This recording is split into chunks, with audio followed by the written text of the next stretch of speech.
Hello friend, स्वागत है आपका अपने चैनल आज क्लास में। आज की इस वीडियो में हिंदी के 100 ऑब्जेक्टिव प्रश्न बताएंगे और ये जो 100 ऑब्जेक्टिव प्रश्न है ये आपके फाइनल बोर्ड परीक्षा के लिए काफ़ी महत्वपूर्ण हैं और आपके फाइनल बोर्ड परीक्षा में इसी 100 ऑब्जेक्टिव प्रश्न में से ही प्रश्न आएंगे।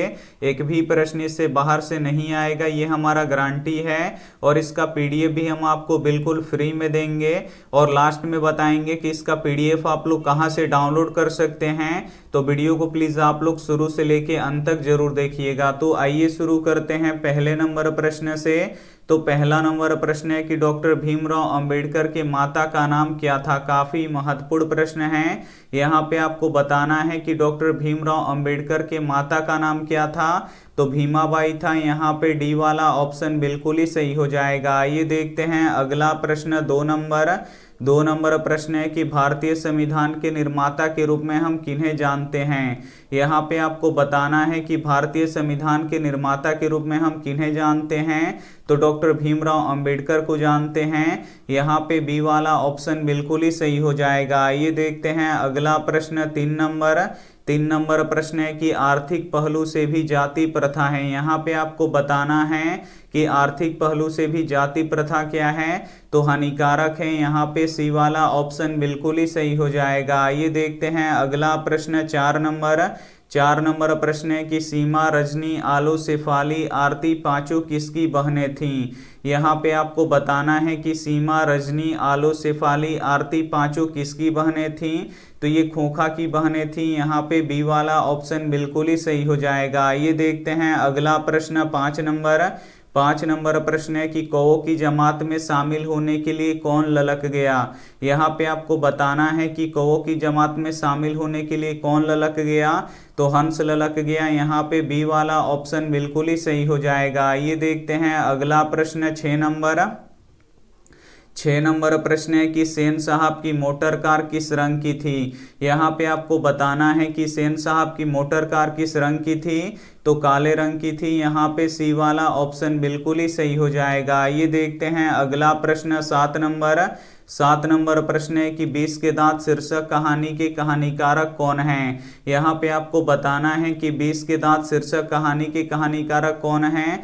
तो नलिन बिलोचन शर्मा जी हैं। यहाँ पे डी वाला ऑप्शन बिल्कुल ही सही हो जाएगा। ये देखते हैं अगला प्रश्न। 8 नंबर प्रश्न है कि सेन साहब ने किसे खूब फटकार लगाई। यहाँ पे आपको बताना है कि सेन साहब ने किसे खूब फटकार लगाई। तो गिरधर लाल को खूब फटकार लगाई। यहाँ पे ए वाला ऑप्शन बिल्कुल ही सही हो जाएगा। ये देखते हैं अगला प्रश्न। 9 नंबर प्रश्न है कि मदन अक्सर किनके हाथों से पीटता था। यहाँ पे आपको बताना है कि मदन अक्सर किसके हाथों से पीटता था। तो अपने पिताजी के हाथों से पीटता था। यहाँ पे डी वाला ऑप्शन बिल्कुल ही सही हो जाएगा। ये देखते हैं अगला प्रश्न।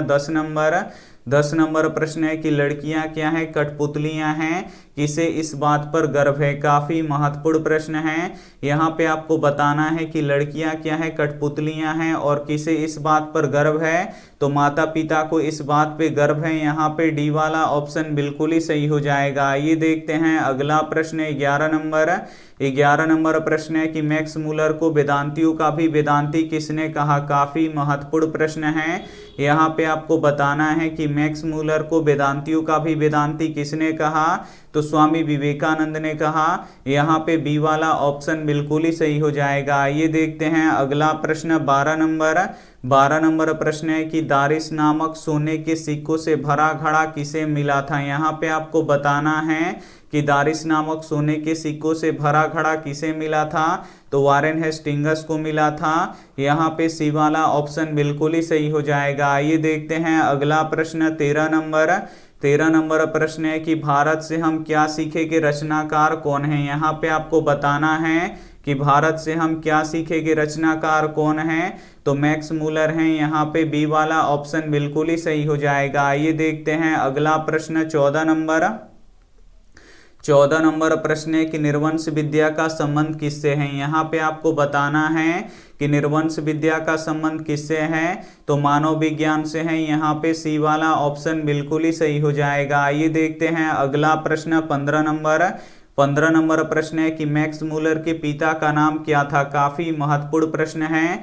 यहाँ पे आपको बताना है कि मैक्स मूलर के पिता का नाम क्या था, तो विहेल्म मूलर था। इसे आपको याद रखना है। यहाँ पे ए वाला ऑप्शन बिल्कुल ही सही हो जाएगा। आइए देखते हैं अगला प्रश्न 16 नंबर प्रश्न है कि दारिश क्या है। यहाँ पे आपको बताना है कि दारिश क्या है। तो दारिश सोने का प्राचीन कालीन सिक्का है। यहाँ पे बी वाला ऑप्शन बिल्कुल ही सही हो जाएगा। आइए देखते हैं अगला प्रश्न 17 नंबर प्रश्न है कि नालंदा विश्वविद्यालय कहाँ स्थित है। यहाँ पे आपको बताना है कि नालंदा विश्वविद्यालय कहाँ स्थित है। तो ये बिहार में स्थित है। यहाँ पे ए वाला ऑप्शन बिल्कुल ही सही हो जाएगा। आइए देखते हैं अगला प्रश्न 18 नंबर प्रश्न है कि सहजात वृत्तियां किसे कहते हैं। यहाँ पे आपको बताना है कि सहजात वृत्तियां किसे कहते हैं। तो अनजान स्मृतियों को कहते हैं। यहाँ पे बी वाला ऑप्शन बिल्कुल ही सही हो जाएगा। आइए देखते हैं अगला प्रश्न 19 नंबर प्रश्न है कि कौन मनुष्य का आदर्श नहीं बन सकती। यहाँ पे आपको बताना है कि कौन मनुष्य का आदर्श नहीं बन सकती। तो बंदरिया मनुष्य की आदर्श नहीं बन सकती। यहाँ पे बी वाला ऑप्शन बिल्कुल ही सही हो जाएगा। ये देखते हैं अगला प्रश्न 20 नंबर प्रश्न है कि शिक्षक का अर्थ होता है। यहाँ पे आपको बताना है कि शिक्षक का अर्थ क्या होता है। तो मोम होता है। यहाँ पे डी वाला ऑप्शन बिल्कुल ही सही हो जाएगा। ये देखते हैं अगला प्रश्न 21 नंबर प्रश्न है कि कामसूत्र किसकी रचना है। यहाँ पे आपको बताना है कि कामसूत्र किसकी रचना है। तो ये वात्स्यायन की रचना है। यहाँ पे सी वाला ऑप्शन बिल्कुल ही सही हो जाएगा। ये देखते हैं अगला प्रश्न 22 नंबर प्रश्न है कि नख किसका प्रतीक है। यहाँ पे आपको बताना है कि नख यानी नाखून किसका प्रतीक है। तो ये पशुता का प्रतीक है। यहाँ पे बी वाला ऑप्शन बिल्कुल ही सही हो जाएगा। ये देखते हैं अगला प्रश्न 23 नंबर प्रश्न है कि अशोक के फूल किनकी रचना है। यहाँ पे आपको बताना है कि अशोक के फूल किनकी रचना है। तो ये हजारी प्रसाद द्विवेदी जी की रचना है। यहाँ पे सी वाला ऑप्शन बिल्कुल ही सही हो जाएगा। आइए देखते हैं अगला प्रश्न 24 नंबर प्रश्न है कि मनुष्य को नाखून की जरूरत कब थी। यहाँ पे आपको बताना है कि मनुष्य को नाखून की जरूरत कब थी। तो जंगली जीवन में थी। इसे आपको याद रखना है। यहाँ पे ए वाला ऑप्शन बिल्कुल ही सही हो जाएगा। ये देखते हैं अगला प्रश्न 25 नंबर प्रश्न है कि असुरों के पास नहीं थे। यहाँ पे आपको बताना है कि असुरों के पास क्या नहीं थे। तो लोहे के अस्त्र नहीं थे। तो यहाँ पे डी वाला ऑप्शन बिल्कुल ही सही हो जाएगा। ये देखते हैं अगला प्रश्न 26 नंबर प्रश्न है कि देवताओं का राजा से किन्हें संबोधित किया जाता है। यहाँ पे आपको बताना है कि देवताओं का राजा से किन्हें संबोधित किया जाता है। तो भगवान इंद्र को किया जाता है। यहाँ पे सी वाला ऑप्शन बिल्कुल ही सही हो जाएगा। ये देखते हैं अगला प्रश्न 27 नंबर प्रश्न है कि नागरी लिपि शीर्षक पाठ साहित्य की कौन सी विधा है। यहाँ पे आपको बताना है कि नागरी लिपि शीर्षक पाठ साहित्य की कौन सी विधा है। तो ये निबंध है। यहाँ पे बी वाला ऑप्शन बिल्कुल ही सही हो जाएगा। ये देखते हैं अगला प्रश्न 28 नंबर प्रश्न है कि हिंदी भाषा की लिपि क्या है। यहाँ पे आपको बताना है कि हिंदी भाषा की लिपि क्या है। तो हिंदी भाषा की लिपि देवनागरी लिपि है। यहाँ पे बी वाला ऑप्शन बिल्कुल ही सही हो जाएगा। ये देखते हैं अगला प्रश्न 29 नंबर प्रश्न है कि दोहा कोश किसकी रचना है। यहाँ पे आपको बताना है कि दोहा कोश किसकी रचना है। तो दोहा कोश सरहपाद की रचना है। यहाँ पे ए वाला ऑप्शन बिल्कुल ही सही हो जाएगा। ये देखते हैं अगला प्रश्न 30 नंबर प्रश्न है कि नागरी लिपि के लेखक हैं। यहाँ पे आपको बताना है कि नागरी लिपि के लेखक कौन है। तो नागरी लिपि के लेखक गुणाकर मूले हैं। यहाँ पे सी वाला ऑप्शन बिल्कुल ही सही हो जाएगा। ये देखते हैं अगला प्रश्न 31 नंबर प्रश्न है कि उत्तर भारत से नागरी लिपि के लेख कब से मिलने लगे हैं। यहाँ पे आपको बताना है कि उत्तर भारत से नागरी लिपि के लेख कब से मिलने लगे हैं। तो 8वीं सदी से मिलने लगे हैं। यहाँ पे ए वाला ऑप्शन बिल्कुल ही सही हो जाएगा। ये देखते हैं अगला प्रश्न 32 नंबर प्रश्न है कि नागरी लिपि के आरंभिक लेख हमें कहाँ से मिले हैं। यहाँ पे आपको बताना है कि नागरी लिपि के आरंभिक लेख हमें कहाँ से मिले हैं, तो दक्षिण भारत से मिले हैं। यहाँ पे सी वाला ऑप्शन बिल्कुल ही सही हो जाएगा। आइए देखते हैं अगला प्रश्न 33 नंबर। 33 नंबर प्रश्न है कि बेतमा दान पत्र किस समय का है। यहाँ पे आपको बताना है कि बेतमा दान पत्र किस समय का है, तो 1020 ईस्वी का है। यहाँ पे ए वाला ऑप्शन बिल्कुल ही सही हो जाएगा। आइए देखते हैं अगला प्रश्न 34 नंबर। 34 नंबर प्रश्न है कि सिद्धम क्या है। यहाँ पे आपको बताना है कि सिद्धम क्या है, तो सिद्धम एक प्रकार की लिपि है। यहाँ पे डी वाला ऑप्शन बिल्कुल ही सही हो जाएगा। ये देखते हैं अगला प्रश्न 35 नंबर। 35 नंबर प्रश्न है कि किसे देवनागरी की संज्ञा दी गई है। यहाँ पे आपको बताना है कि किसे देवनागरी की संज्ञा दी गई है, तो काशी को देवनागरी की संज्ञा दी गई है। यहाँ पे बी वाला ऑप्शन बिल्कुल ही सही हो जाएगा। ये देखते हैं अगला प्रश्न 36 नंबर। 36 नंबर प्रश्न है कि उत्तर भारत की विशेष स्थापत्य शैली को क्या कहते हैं। यहाँ पे आपको बताना है कि उत्तर भारत की विशेष स्थापत्य शैली को क्या कहते हैं, तो नगर शैली कहते हैं। यहाँ पे डी वाला ऑप्शन बिल्कुल ही सही हो जाएगा। आइए देखते हैं अगला प्रश्न 37 नंबर। 37 नंबर प्रश्न है कि अमोघ वर्ष कौन था। यहाँ पे आपको बताना है कि अमोघ वर्ष कौन था, तो ये प्रख्यात राष्ट्रकूट शासक था, इसे आपको याद रखना है। यहाँ पे बी वाला ऑप्शन बिल्कुल ही सही हो जाएगा। आइए देखते हैं अगला प्रश्न 38 नंबर। 38 नंबर प्रश्न है कि अमरकांत लिखित कहानी का नाम है। यहाँ पे आपको बताना है कि इसमें से कौन अमरकांत द्वारा लिखित कहानी है, तो बहादुर है, इसे आपको याद रखना है। यहाँ पे डी वाला ऑप्शन बिल्कुल ही सही हो जाएगा। ये देखते हैं अगला प्रश्न 39 नंबर। 39 नंबर प्रश्न है कि बहादुर का बाप कहाँ मारा गया था। यहाँ पे आपको बताना है कि बहादुर का बाप कहाँ मारा गया था, तो बहादुर का बाप युद्ध में मारा गया था। यहाँ पे ए वाला ऑप्शन बिल्कुल ही सही हो जाएगा। ये देखते हैं अगला प्रश्न 40 नंबर। 40 नंबर प्रश्न है कि बहादुर को किसकी याद नहीं आती थी। यहाँ पे आपको बताना है कि बहादुर को किसकी याद नहीं आती थी, तो अपनी माँ की याद नहीं आती थी। यहाँ पे ए वाला ऑप्शन बिल्कुल ही सही हो जाएगा। ये देखते हैं अगला प्रश्न 41 नंबर। 41 नंबर प्रश्न है कि बहादुर की माँ का स्वभाव कैसा था। यहाँ पे आपको बताना है कि बहादुर की माँ की स्वभाव कैसा था, तो गुस्सैल था, इसे आपको याद रखना है। यहाँ पे बी वाला ऑप्शन बिल्कुल ही सही हो जाएगा। ये देखते हैं अगला प्रश्न 42 नंबर। 42 नंबर प्रश्न है कि बहादुर कौन था। यहाँ पे आपको बताना है कि बहादुर कौन था, तो बहादुर नौकर था। यहाँ पे सी वाला ऑप्शन बिल्कुल ही सही हो जाएगा। ये देखते हैं अगला प्रश्न 43 नंबर। 43 नंबर प्रश्न है कि बहादुर कहानी के कथाकार की पत्नी है। यहाँ पे आपको बताना है कि बहादुर कहानीकार के कथाकार की पत्नी कौन है, तो निर्मला है, इसे आपको याद रखना है। यहाँ पे बी वाला ऑप्शन बिल्कुल ही सही हो जाएगा। ये देखते हैं अगला प्रश्न 44 नंबर। 44 नंबर प्रश्न है कि परंपरा का मूल्यांकन किनकी कृति है। काफी महत्वपूर्ण प्रश्न है।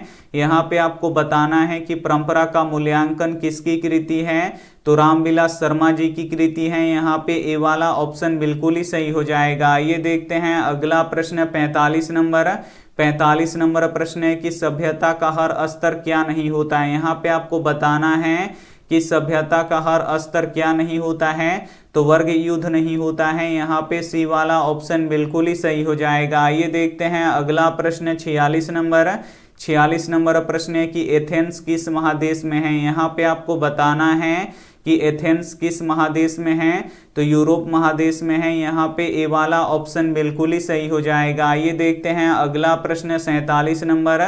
47 नंबर प्रश्न है कि जीत जीत में निरखत हो पाठ साहित्य की कौन सी विधा है। यहाँ पे आपको बताना है कि जीत जीत में निरखत हो पाठ साहित्य की कौन सी विधा है, तो ये साक्षात्कार है। यहाँ पे सी वाला ऑप्शन बिल्कुल ही सही हो जाएगा। ये देखते हैं अगला प्रश्न 48 नंबर। 48 नंबर प्रश्न है कि शंभू महाराज बिरजू महाराज के कौन थे। यहाँ पे आपको बताना है कि शंभू महाराज बिरजू महाराज के कौन थे, तो चाचा जी थे। यहाँ पे सी वाला ऑप्शन बिल्कुल ही सही हो जाएगा। ये देखते हैं अगला प्रश्न 49 नंबर। 49 नंबर प्रश्न है कि बिरजू महाराज की शैली के नर्तक हैं। यहाँ पे आपको बताना है कि बिरजू महाराज की शैली के नर्तक हैं, तो ये कथक के नर्तक हैं। यहाँ पे डी वाला ऑप्शन बिल्कुल ही सही हो जाएगा। ये देखते हैं अगला प्रश्न 50 नंबर। 50 नंबर प्रश्न है कि सुजाता का वास्तविक नाम क्या है। यहाँ पे आपको बताना है कि सुजाता का वास्तविक नाम क्या है, तो एस रंगराजन है। यहाँ पे बी वाला ऑप्शन बिल्कुल ही सही हो जाएगा। आइए देखते हैं अगला प्रश्न 51 नंबर। 51 नंबर प्रश्न है कि कुंवर नारायण ने बूढ़ा चौकीदार किसे कहा है। यहाँ पे आपको बताना है कि कुंवर नारायण ने बूढ़ा चौकीदार किसे कहा है, तो वृक्ष को कहा है। यहाँ पे सी वाला ऑप्शन बिल्कुल ही सही हो जाएगा। आइए देखते हैं अगला प्रश्न 52 नंबर। 52 नंबर प्रश्न है कि प्रेमधन का जन्म कहाँ हुआ था। यहाँ पे आपको बताना है कि प्रेमधन का जन्म कहाँ हुआ था, तो मिर्जापुर में हुआ था। यहाँ पे सी वाला ऑप्शन बिल्कुल ही सही हो जाएगा। आइए देखते हैं अगला प्रश्न 53 नंबर। 53 नंबर प्रश्न है कि रसखान ने माली किसे कहा है। यहाँ पे आपको बताना है कि रसखान ने माली किसे कहा है, तो श्री कृष्ण को कहा है। यहाँ पे ए वाला ऑप्शन बिल्कुल ही सही हो जाएगा। आइए देखते हैं अगला प्रश्न 54 नंबर। 54 नंबर प्रश्न है कि लौट कर आऊंगा फिर कविता में कवि कहाँ लौटने की बात करता है। यहाँ पे आपको बताना है कि लौट कर आऊंगा फिर कविता में कवि कहाँ लौटने की बात करता है, तो बंगाल में लौटने की बात करता है। यहाँ पे बी वाला ऑप्शन बिल्कुल ही सही हो जाएगा। ये देखते हैं अगला प्रश्न 55 नंबर।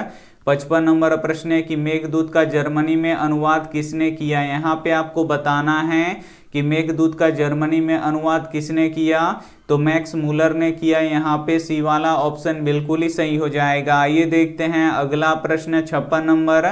56 नंबर प्रश्न है कि भारत माता की आंखें झुकी हुई हैं। यहाँ पे आपको बताना है कि भारत माता की आंखें क्यों झुकी हुई हैं, तो चिंता से झुकी हुई हैं। यहाँ पे सी वाला ऑप्शन बिल्कुल ही सही हो जाएगा। आइए देखते हैं अगला प्रश्न 57 नंबर। 57 नंबर प्रश्न है कि नालंदा विश्वविद्यालय कहाँ स्थित है, तो नालंदा विश्वविद्यालय बिहार में स्थित है। यहाँ पे ए वाला ऑप्शन बिल्कुल ही सही हो जाएगा। आइए देखते हैं अगला प्रश्न 58 नंबर। 58 नंबर प्रश्न है कि कवि के अनुसार जनतंत्र के देवता कौन है। यहाँ पे आपको बताना है कि कवि के अनुसार जनतंत्र के देवता कौन है, तो किसान मजदूर हैं। यहाँ पे डी वाला ऑप्शन बिल्कुल ही सही हो जाएगा। ये देखते हैं अगला प्रश्न 59 नंबर। 59 नंबर प्रश्न है कि स्वर्णवेल गोला स्थान का संबंध किससे है। यहाँ पे आपको बताना है कि स्वर्णवेल गोला स्थान का संबंध किससे है, तो जैन धर्म से है। यहाँ पे ए वाला ऑप्शन बिल्कुल ही सही हो जाएगा। ये देखते हैं अगला प्रश्न 60 नंबर। 60 नंबर प्रश्न है कि आविन्यो किस नदी के किनारे स्थित है। यहाँ पे आपको बताना है कि आविन्यो किस नदी के किनारे स्थित है, तो आविन्यो रोन नदी के किनारे स्थित है। यहाँ पे बी वाला ऑप्शन बिल्कुल ही सही हो जाएगा। ये देखते हैं अगला प्रश्न 61 नंबर। 61 नंबर प्रश्न है कि उगते सूरज के देश किस देश को कहा जाता है। यहाँ पे आपको बताना है कि उगते सूरज का देश किस देश को कहा जाता है, तो जापान को कहा जाता है। यहाँ पे डी वाला ऑप्शन बिल्कुल ही सही हो जाएगा। ये देखते हैं अगला प्रश्न 62 नंबर। 62 नंबर प्रश्न है कि भारतीय किस भाषा को पसंद करते हैं। यहाँ पे आपको बताना है कि भारतीय किस भाषा को पसंद करते हैं, तो भारतीय अंग्रेजी भाषा को पसंद करते हैं। यहाँ पे ए वाला ऑप्शन बिल्कुल ही सही हो जाएगा। ये देखते हैं अगला प्रश्न 63 नंबर। 63 नंबर प्रश्न है कि पहले दिन पपाती को क्या हो गया था। यहाँ पे आपको बताना है कि पहले दिन पपाती को क्या हो गया था, तो बुखार हो गया था। यहाँ पे सी वाला ऑप्शन बिल्कुल ही सही हो जाएगा। ये देखते हैं अगला प्रश्न 64 नंबर। 64 नंबर प्रश्न है कि बहादुर कौन था, तो बहादुर कौन था, तो ये कहानीकारक का नौकर था। तो यहाँ पे बी वाला ऑप्शन बिल्कुल ही सही हो जाएगा। ये देखते हैं अगला प्रश्न 65 नंबर। 65 नंबर प्रश्न है कि हरिजन पत्रिका के संपादक कौन थे। यहाँ पे आपको बताना है कि हरिजन पत्रिका के संपादक कौन थे, तो महात्मा गांधी जी थे। यहाँ पे ए वाला ऑप्शन बिल्कुल ही सही हो जाएगा। ये देखते हैं अगला प्रश्न 66 नंबर। 66 नंबर प्रश्न है कि मंगमा थी। यहाँ पे आपको बताना है कि मंगमा कौन थी, तो मंगमा जो थी ये अंधविश्वासी थी। यहाँ पे सी वाला ऑप्शन बिल्कुल ही सही हो जाएगा। ये देखते हैं अगला प्रश्न 67 नंबर। 67 नंबर प्रश्न है कि सीता के कितने लड़के थे। यहाँ पे आपको बताना है कि सीता के कितने लड़के थे, तो सीता के 3 लड़के थे। यहाँ पे डी वाला ऑप्शन बिल्कुल ही सही हो जाएगा। आइए देखते हैं अगला प्रश्न 68 नंबर प्रश्न है कि अमराई का कुआं कहाँ है। यहाँ पे आपको बताना है कि अमराई का कुआं कहाँ है, तो अमराई का कुआं रास्ते में है। यहाँ पे ए वाला ऑप्शन बिल्कुल ही सही हो जाएगा। आइए देखते हैं अगला प्रश्न 69 नंबर प्रश्न है कि रसखान किसके भक्त थे। यहाँ पे आपको बताना है कि रसखान किसके भक्त थे, तो श्री कृष्ण के भक्त थे। यहाँ पे ए वाला ऑप्शन बिल्कुल ही सही हो जाएगा। आइए देखते हैं अगला प्रश्न 70 नंबर प्रश्न है कि शहनाई किस प्रकार के घास से बनाई जाती है। यहाँ पे आपको बताना है कि शहनाई किस प्रकार के घास से बनाई जाती है, तो नरकट के घास से बनाई जाती है। यहाँ पे डी वाला ऑप्शन बिल्कुल ही सही हो जाएगा। आइए देखते हैं अगला प्रश्न 71 नंबर प्रश्न है कि भारत का सर्वाधिक आबादी कहाँ बसता है। यहाँ पे आपको बताना है कि भारत का सर्वाधिक आबादी कहाँ बसता है, तो गांव में बसता है। तो यहाँ पे डी वाला ऑप्शन बिल्कुल ही सही हो जाएगा। आइए देखते हैं अगला प्रश्न 72 नंबर प्रश्न है कि बहादुर पर चोरी का आरोप किसने लगाया था। यहाँ पे आपको बताना है कि बहादुर पर चोरी का आरोप किसने लगाया था, तो निर्मला के रिश्तेदार ने लगाया था। यहाँ पे डी वाला ऑप्शन बिल्कुल ही सही हो जाएगा। आइए देखते हैं अगला प्रश्न 73 नंबर प्रश्न है कि सिख धर्म के संस्थापक कौन है। यहाँ पे आपको बताना है कि सिख धर्म के संस्थापक कौन हैं, तो सिख धर्म के संस्थापक गुरु नानक देव हैं। इन्हें आपको याद रखना है। यहाँ पे सी वाला ऑप्शन बिल्कुल ही सही हो जाएगा। आइए देखते हैं अगला प्रश्न 74 नंबर प्रश्न है कि बाबूजी के साथ बिरजू महाराज की अंतिम प्रोग्राम कहाँ हुई थी। यहाँ पे आपको बताना है कि बाबूजी के साथ बिरजू महाराज की अंतिम प्रोग्राम कहाँ हुई थी, तो मैनपुरी में हुई थी। यहाँ पे सी वाला ऑप्शन बिल्कुल ही सही हो जाएगा। आइए देखते हैं अगला प्रश्न 75 नंबर प्रश्न है कि अभिनेता शब्द का स्त्रीलिंग होगा। यहाँ पे आपको बताना है कि अभिनेता शब्द का स्त्रीलिंग क्या होगा, तो अभिनेत्री होगा। यहाँ पे सी वाला ऑप्शन बिल्कुल ही सही हो जाएगा। आइए देखते हैं अगला प्रश्न 76 नंबर प्रश्न है कि नाक कटना मुहावरे का सही अर्थ क्या है। यहाँ पे आपको बताना है कि नाक कटना मुहावरे का सही अर्थ क्या है, तो इज्जत जाना है। इसे आपको याद रखना है। यहाँ पे डी वाला ऑप्शन बिल्कुल ही सही हो जाएगा। आइए देखते हैं अगला प्रश्न 77 नंबर प्रश्न है कि बिरजू महाराज के पिताजी की मृत्यु किस कारण से हुई। यहाँ पे आपको बताना है कि बिरजू महाराज के पिताजी की मृत्यु किस कारण से हुई, तो लूह लगने के कारण से हुई। यहाँ पे ए वाला ऑप्शन बिल्कुल ही सही हो जाएगा। आइए देखते हैं अगला प्रश्न 78 नंबर प्रश्न है कि द्वितीय विश्व युद्ध में परमाणु बम किस देश पे गिराया गया। यहाँ पे आपको बताना है कि द्वितीय विश्व युद्ध में परमाणु बम किस देश पर गिराया गया, तो ये जापान पर गिराया गया। यहाँ पे ए वाला ऑप्शन बिल्कुल ही सही हो जाएगा। आइए देखते हैं अगला प्रश्न 79 नंबर प्रश्न है कि हर वर्ष अभिन्यों में कब रंग समारोह होता था। यहाँ पे आपको बताना है कि हर वर्ष अभिन्यों में कब रंग समारोह होता था,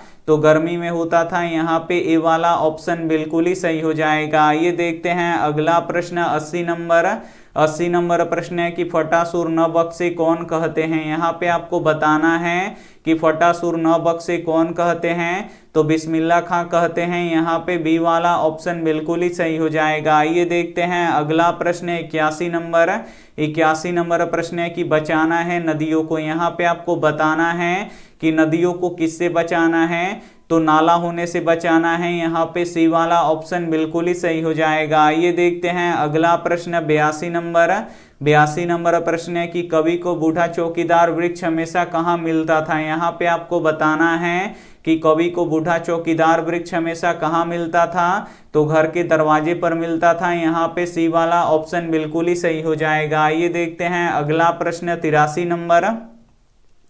83 नंबर प्रश्न है कि खोखा किस कहानी का पात्र है। यहाँ पे आपको बताना है कि खोखा किस कहानी का पात्र है, तो ये 20 के दांत कहानी का पात्र है। यहाँ पे ए वाला ऑप्शन बिल्कुल ही सही हो जाएगा। आइए देखते हैं अगला प्रश्न 84 नंबर प्रश्न है कि जाति प्रथा क्या निर्धारित करता है। यहाँ पे आपको बताना है कि जाति प्रथा क्या निर्धारित करता है, तो जाति प्रथा पेशा को निर्धारित करता है। यहाँ पे ए वाला ऑप्शन बिल्कुल ही सही हो जाएगा। आइए देखते हैं अगला प्रश्न 85 85 नंबर प्रश्न है कि किस देश में सबसे अधिक जातियां हैं। यहाँ पे आपको बताना है कि किस देश में सबसे अधिक जातियां हैं, तो भारत में सबसे अधिक जातियां हैं। यहाँ पे ए वाला ऑप्शन बिल्कुल ही सही हो जाएगा। आइए देखते हैं अगला प्रश्न 86 नंबर प्रश्न है कि मछली से कौन डर रहा था। यहाँ पे आपको बताना है कि मछली से कौन डर रहा था, तो मछली से संतु डर रहा था। यहाँ पे ए वाला ऑप्शन बिल्कुल ही सही हो जाएगा। आइए देखते हैं अगला प्रश्न 87 नंबर प्रश्न है कि वाणी कब 20 के समान हो जाता है। यहाँ पे आपको बताना है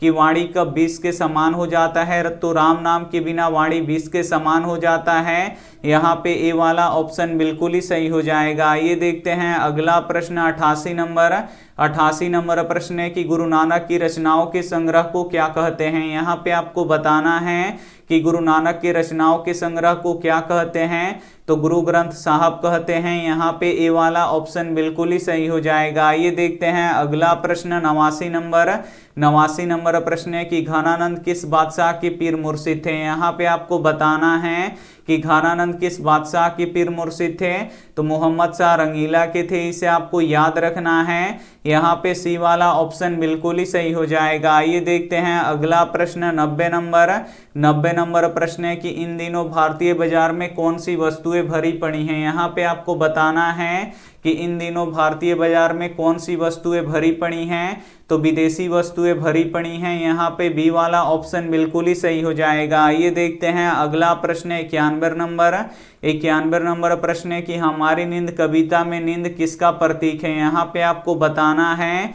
कि हमारी नींद कविता में नींद किसका प्रतीक है, तो जो नींद है ये आलस का प्रतीक है। यहाँ पे बी वाला ऑप्शन बिल्कुल ही सही हो जाएगा। ये देखते हैं अगला प्रश्न 92 नंबर प्रश्न है कि वायु प्रदूषण को रोका जा सकता है। यहाँ पे आपको बताना है कि वायु प्रदूषण को हम किससे रोक सकते हैं, तो वृक्ष से रोक सकते हैं। यहाँ पे ए वाला ऑप्शन बिल्कुल ही सही हो जाएगा। ये देखते हैं अगला प्रश्न 93 नंबर प्रश्न है कि सूफर का अर्थ क्या होता है। यहाँ पे आपको बताना है कि सूफर का अर्थ क्या होता है, तो सूफर का अर्थ ड्राइवर होता है। यहाँ पे सी वाला ऑप्शन बिल्कुल ही सही हो जाएगा। आइए देखते हैं अगला प्रश्न 94 नंबर प्रश्न है कि भारत माता का अंचल कैसा है। यहाँ पे आपको बताना है कि भारत माता का अंचल कैसा है, तो धूल भरा है। यहाँ पे डी वाला ऑप्शन बिल्कुल ही सही हो जाएगा। आइए देखते हैं अगला प्रश्न 95 नंबर प्रश्न है कि रसखान को किसने शिक्षा दिया था। यहाँ पे आपको बताना है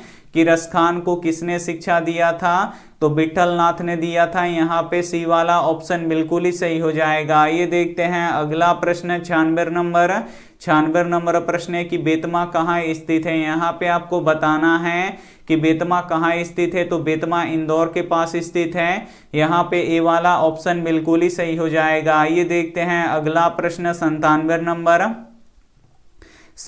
नंबर प्रश्न है कि बहादुर से मार खाकर भैंस किसके पास आई। यहाँ पे आपको बताना है कि बहादुर से मार खाकर भैंस किसके पास आई, तो माँ के पास आई। यहाँ पे बी वाला ऑप्शन बिल्कुल ही सही हो जाएगा। ये देखते हैं अगला प्रश्न 98 नंबर प्रश्न है कि रसखान दिल्ली से कहाँ चले गए। यहाँ पे आपको बताना है कि रसखान दिल्ली से कहाँ चले गए, तो ब्रजभूमि चले गए। यहाँ पे बी वाला ऑप्शन बिल्कुल ही सही हो जाएगा। ये देखते हैं अगला प्रश्न 99 नंबर प्रश्न है कि हाथ मलना मुहावरे का सही अर्थ क्या है। यहाँ पे आपको बताना है कि हाथ मलना मुहावरे का सही अर्थ क्या है, तो पछताना है। यहाँ पे ए वाला ऑप्शन बिल्कुल ही सही हो जाएगा। ये देखते हैं अगला प्रश्न 100 नंबर प्रश्न है कि भगवान का अस्तित्व समाप्त हो सकता है। यहाँ पे आपको बताना है कि भगवान का अस्तित्व समाप्त हो सकता है, तो भक्त के न होने पर भगवान का अस्तित्व समाप्त हो सकता है। यहाँ पे बी वाला ऑप्शन बिल्कुल ही सही हो जाएगा। और ये रहा आपके लिए होमवर्क प्रश्न। इसका जवाब आपको कमेंट बॉक्स में देना है कि महात्मा गांधी का जन्म कहाँ हुआ था। यहाँ पे आपको बताना है कि महात्मा गांधी का जन्म कहाँ हुआ था। तो जो भी ऑप्शन आपको सही लगे वो आप हमें कमेंट करके जरूर बताइएगा। अब हम आपको बताएंगे कि इसका पीडीएफ आप लोग कहाँ से डाउनलोड कर सकते हैं। तो सभी के फोन में होता है क्रोम, तो उसे क्या कर लेना है, आपको ओपन कर लेना है और इसके सर्च बॉक्स में आपको लिखना है आस्क क्लास। तो हम यहाँ पे लिख देते हैं ASK और फिर CLASS। हम यहाँ पे आज क्लास लिख के सर्च कर देंगे और जैसे ही सर्च करेंगे यहाँ पे देख सकते हैं यहाँ पे आज क्लास लिखा हुआ आ गया है। इसी पे आपको क्या करना है, क्लिक कर देना है और जैसे ही क्लिक कीजिएगा आप हमारे ऑफिशियल वेबसाइट पे आ जाइएगा। यहाँ से आप लोग टेस्ट दे सकते हैं, तो यहाँ पे टेस्ट पे आप लोग जरूर टेस्ट दीजिएगा। यहाँ पे टेस्ट पे क्लिक कीजिएगा तो बहुत सारा टेस्ट ओपन होगा, यहाँ पे खुल रहा है तो हम आपको दिखा रहे हैं, थोड़ा सा वक्त लग रहा है। तो यहाँ पे देखिए खुल गया। यहाँ पे देखिए अभी आज के दिन यहाँ पे देखिए चल रहा है यहाँ पे हिंदी का टेस्ट, तो इसी पे आप लोग यहाँ पे क्लिक करके आप लोग टेस्ट दे सकते हैं। एक पेज ओपन होगा और यहाँ पे देखिए यहाँ पे 742 बच्चों ने अभी तक दे चुके हैं टेस्ट, तो आप लोग भी यहाँ पे टेस्ट दे सकते हैं। यहाँ पे आप लोग स्टार्ट कीजिएगा और यहाँ पे अपना नाम लिख दीजिएगा। तो हम यहाँ पे नाम लिख देते हैं रोहित, यहाँ पे हम एक नाम लिख देते हैं रोहित। यहाँ पे देखिए रोहित, यहाँ पे हम नाम लिख दिए रोहित।